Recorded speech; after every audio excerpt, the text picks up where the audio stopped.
Le principe de la communication non violente est d'opérer un discernement, une division entre finalement deux champs ontologiques, que sont les ressentis et les faits sur lesquels ils se basent.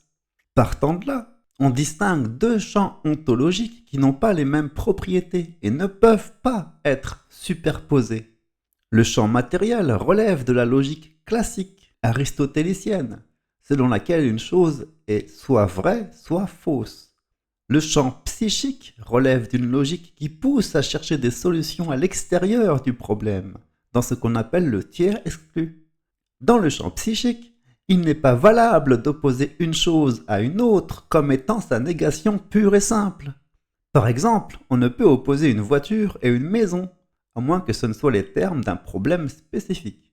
Les termes de la logique tétravalente sont qu'une chose peut exister, peut ne correspondre à aucun cadre qui la rend possible, peut exister potentiellement, ou bien peut relever d'un processus mental. Il en va ainsi des couleurs, des odeurs, mais aussi des émotions ou de l'inspiration.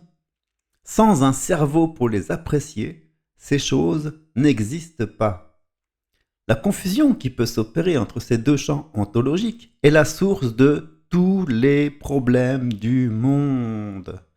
Considérer une appréciation comme une certitude, ou à l'inverse, un fait réel, comme la cause d'une émotion, est toujours un non-sens. Cela n'a pas de validité sur le plan logique.